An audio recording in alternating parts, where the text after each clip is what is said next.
These lights you see behind me are crews hard at work trying to clear these tracks. There was a multi-vehicle crash out here on 42 near Singer's Glen.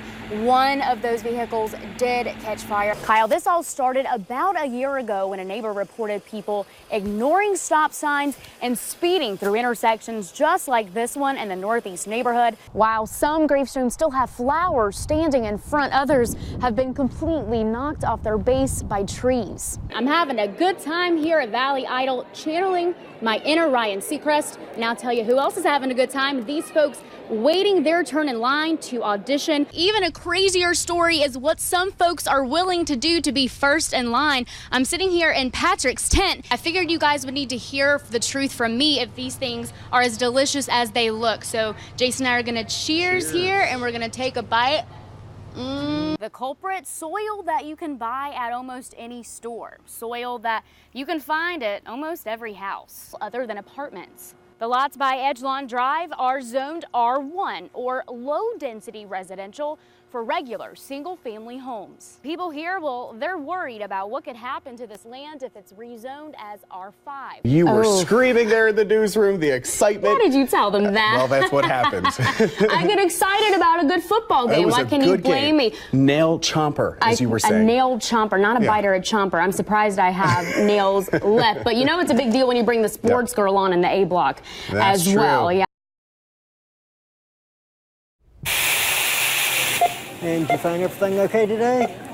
Good. Anyone can do a job well. I've been working here for 19 years. But if you ask anyone in the town of Elkton, Hope y'all have a good evening. Who does their job best? In my opinion, the greatest cashier in all of the world. One name comes to mind. Hey, I'm looking for Don Sutherland. A man used to shedding light into the lives around him. Hey, Don. Getting a taste of the other side. I wanted to give him what I call a magic moment. Elkton Town Council member Steve America handing out the very first Shining Star Award to Don, along with the key to the town. Oh my gosh, thank you. It's amazing. He truly deserves it.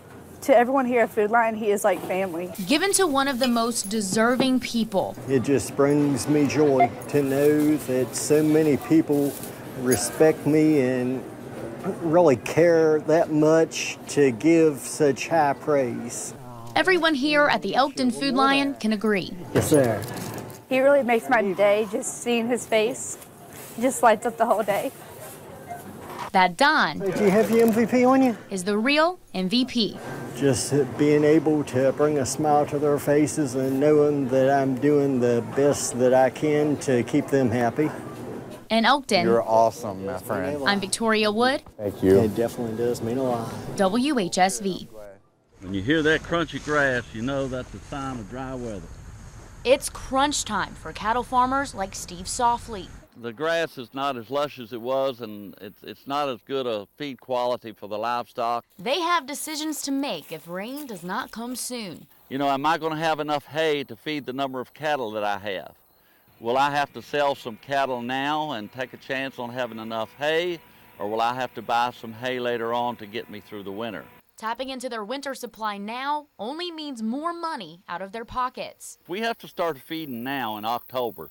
It's going to take a lot of hay. A rain shortage might be taking its toll on a hay crop this fall. But for farmers harvesting pumpkins, like here on Myers Farm, dry weather doesn't rain on their parade. If this drought would have been a month or 6 weeks ago, it would have been real drastic on them. Now fully grown, Mike Myers pumpkins are hardly fazed by the dry conditions. Too much rain can, at this point, create a lot of problems for rot. Still aware of his neighbors, But for the farmers with the hay, yes, it's very, very dreadful. praying for the skies to open on their fields. As we go further and further into the season, it gets drier and drier and drier. We're constantly asking ourselves, when is the next rain going to come? In Rockingham County, I'm Victoria Wood, WHSV.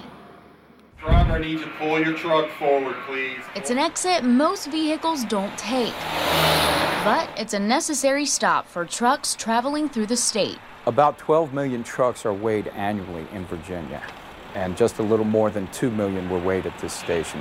The Virginia Department of Motor Vehicles mans the Stevens City Way Station on I-81, checking for anything and everything. For license plates, they're looking for obvious damage to the vehicles. We're looking for broken or cracked windshields. We're looking to make sure the drivers are wearing their seat belts. And also, believe it or not, we actually catch some of them watching television. If the truck weighs more than 80,000 pounds, it could be hard for the truck to stop, putting you in danger. So if it's too heavy or they don't pass initial inspection, if the vehicles are unsafe, obviously everyone on the highway is unsafe. It's time to park. They're watching the weights, we're watching the trucks. Virginia State Trooper E.E. Mason doesn't cut corners with his inspections. We're checking everything from either headlights, tires, suspension, brakes, making sure the framework on the vehicle is secure. He says you never know what you might find in the hidden places. You know, there's a lot of little pockets there that they can stick stuff, hiding drugs and stuff like that. But even with a thorough search, Trooper Mason knows he can't catch them all. You can't check every one of them. You know, it's a hit and miss thing, so you just take it at random. It's like if you find it, you got lucky that day. In Stevens City, Victoria Wood, WHSV. It was kind of a misty rain. It was light rain. Even down to the weather. And we had to stand out in the rain there for probably 3 hours, 4 hours. Gifford Pence remembers the day he got the chance to march for President Eisenhower in the 43rd inauguration back in 1957. We had the bagpipes behind us. I do remember that. I can't stand them things. Born and raised in Timberville, Pence signed up for the United States Air Force as a teen. I think there was 5 of us that was supposed to join. I think I was the only one that left. The rest of them backed out. And he holds on to his experiences and pictures from being stationed in Alaska. Because the ice would get thick, 6, 8 foot thick in the bay. 6 to 8 feet thick. Thick, yeah, thick. And the rough winters. 60, 70 below zero. I've seen winds of 160, 80 miles an hour. We lived under the snow. To fighting in the Korean War with friends. I still miss them. I really do. I miss those guys. Of his 82 years on this earth, Pence says the inauguration is one memory he'll never forget. I'll forget things now, but back in these days, I still remember it. He says a lot has changed since then. It's a big difference. Not even a guard around. There wasn't a lot of trouble. There wasn't no conflict with anybody. It was just everything was peaceful. In Page County, Victoria Wood, WHSV.